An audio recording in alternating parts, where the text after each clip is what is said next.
नमस्कार साथियों, स्वागत है आपका हमारे इस यूट्यूब चैनल पर। जैसा कि आप लोगों को पता है, मिल्कीपुर जो विधानसभा उपचुनाव होने वाला है, जिसके लिए माननीय चुनाव आयोग के द्वारा जो है तारीखों का ऐलान कर दिया गया है। और हम आपको बताते चले, मिल्कीपुर के विधानसभा उपचुनाव से पहले उत्तर प्रदेश में जो सियासत का जो माहौल है वो काफ़ी ज़्यादा गर्म है। एक तरफ जहाँ पर समाजवादी पार्टी है तो वहीं पर दूसरी तरफ भारतीय जनता पार्टी है, जो लगातार उत्तर प्रदेश में मिल्कीपुर का विधानसभा उपचुनाव जीतने के लिए भारतीय जनता पार्टी हर संभव प्रयास कर रही है। और वहीं पर समाजवादी पार्टी भी यहाँ से हर संभव प्रयास कर रही है कि मिल्कीपुर की विधानसभा सीट पर जीत दर्ज करने के बाद जिस तरह से भारतीय जनता पार्टी को लोकसभा के चुनाव में अयोध्या की लोकसभा सीट से चुनावी मैदान में हराया था, उसी पीडीए के नारे के तहत जो है अखिलेश यादव मिल्कीपुर की विधानसभा सीट पर जो है जमीनी स्तर पर कार्य कर रहे हैं, जहां पर अखिलेश यादव जी के द्वारा अजीत प्रसाद पासी को चुनावी मैदान में उतार दिया गया है। और मिल्कीपुर की जो विधानसभा सीट है, पासी बाहुल ये सीट, और पासी बाहुल सीट होने के साथ साथ अखिलेश यादव जी ने यहाँ से अजीत प्रसाद पासी को चुनावी मैदान में उतारा है, जो अवधेश प्रसाद पासी के पुत्र हैं। और हम आपको बताते चले, अवधेश प्रसाद पासी यहाँ से कई बार के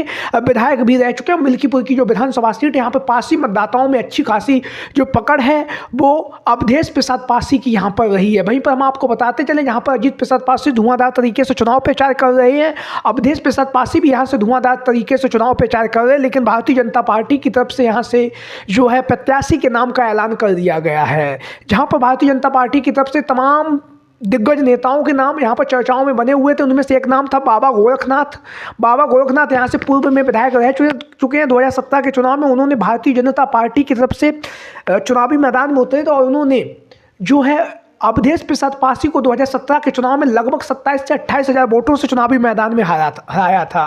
तो उनकी मजबूती के साथ यहाँ से दावेदारी चल रही थी, लगातार वो टिकट की दावेदारी भी पेश कर रहे थे और लगातार उनके द्वारा विभिन्न तरह से जो है काम भी किए जा रहे थे, लगातार जनता के बीच में भी पहुँच रहे थे, लगातार जो है अपनी टिकट को कन्फर्म समझ रहे थे बाबा गोरखनाथ के द्वारा। जो है अब भारतीय जनता पार्टी के द्वारा बाबा गोरखनाथ को झटका दिया गया। और हम आपको बताते चले, मिल्कीपुर की विधानसभा सीट से भारतीय जनता पार्टी की तरफ से चंद्रभानु पासवान को चुनावी मैदान में उतारा गया, जिनको लेकर हमने पहले भी हमारी वीडियो के माध्यम से आप लोगों ने देखा होगा। चंद्रभानु पासवान के नाम की चर्चाएं काफ़ी तेजी के साथ चल रही थी। तो भारतीय जनता पार्टी की तरफ से मिल्कीपुर की जो विधानसभा सीट है, यहाँ से चंद्रभानु पासवान को चुनावी मैदान में जहाँ पर भारतीय जनता पार्टी ने उतारा, वहीं पर बाबा गोरखनाथ को जो है एक तगड़ा झटका जो है मिल्कीपुर की विधानसभा सीट पर भारतीय जनता पार्टी के द्वारा दिया गया है।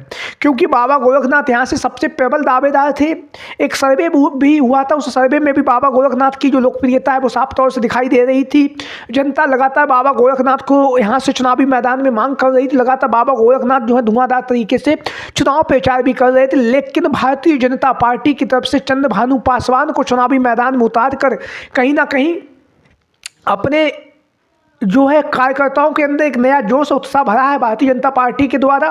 क्योंकि वर्तमान समय में जिला पंचायत सदस्य हैं जिला पंचायत सदस्य चंद्रभानु पासवान, और उन्हें जो है भारतीय जनता पार्टी ने सीधा विधायकी का जो टिकट है वो दे दिया है। और अब जो है चंद्रभानु पासवान को टिकट देने के पीछे अगर हम बात करें भारतीय जनता पार्टी की तरफ से, तो यहाँ से जो है कहीं ना कहीं जाति समीकरण की जो राजनीति है, अखिलेश यादव जी के पीडीए के नारे को टक्कर देने के लिए भारतीय जनता पार्टी ने यहाँ से चंद्रभानु पासवान को चुनावी मैदान में उतारा है। हम आपको बताते चले, यहाँ पर पासी बाहुल ये सीट है जहाँ पर अखिलेश यादव जी के द्वारा अजीत प्रसाद पासी को चुनावी मैदान में उतारा गया है। वहीं पर भारतीय जनता पार्टी की तरफ से चंद्रभानु पासवान को चुनावी मैदान में उतार कर कहीं ना कहीं भारतीय जनता पार्टी की तरफ से पासी समाज का जो वोटर्स है, जो मिल्कीपुर की विधानसभा सीट पर सबसे ज़्यादा संख्या में है, तो उस वोटर को अपने पक्ष में करने के लिए जो है भारतीय जनता पार्टी के द्वारा जो है मिल्कीपुर की विधानसभा सीट से चंद्रभानु पासवान को चुनावी मैदान में उतारा गया।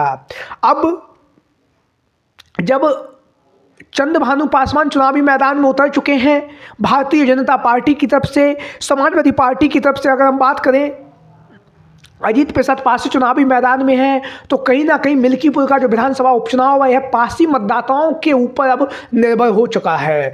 जिसको भी पासी समाज के मतदाता अधिक वोट देंगे वही प्रत्याशी मिल्कीपुर की विधानसभा सीट पर जीत दर्ज कर लेगा। ये आसान शब्दों में हम बता रहे हैं, क्योंकि यहाँ से अगर बात करें, अगर पासी समाज यहाँ पर 65,000 है, 60,000 है, अगर उसका आधा वोट भी जाता है तो कहीं ना कहीं यहाँ से समाजवादी पार्टी भी चुनावी मैदान में जीत सकती है, क्योंकि यहाँ पर यादव और मुस्लिम भी अच्छी खासी तादाद में हैं, और भारतीय जनता पार्टी भी जीत सकती है क्योंकि यहाँ पर जो है ठाकुर और ब्राह्मण समाज के मतदाता भी अच्छी खासी तादाद में है। तो ऐसी स्थिति में जो अब जो है भारतीय जनता पार्टी ने चंद्रभानु पासवान को यहाँ से चुनावी मैदान में उतार कर कहीं ना कहीं जो है बाबा गोरखनाथ को झटका दिया ही दिया है। कहीं ना कहीं समाजवादी पार्टी को जो एक तरफा जीत मानी जा रही थी, उस जीत में भी कहीं ना कहीं अब भारतीय जनता पार्टी की तरफ से जो है कहीं ना कहीं यहाँ पर कांटे की टक्कर होती हुई हमें दिखाई दे रही है। आप लोगों की क्या राय है मिल्कीपुर की विधानसभा सीट से लेकर? सभी साथी कमेंट बॉक्स में अपनी राय, अपने विचार जरूर दें। जय हिंद, जय भारत।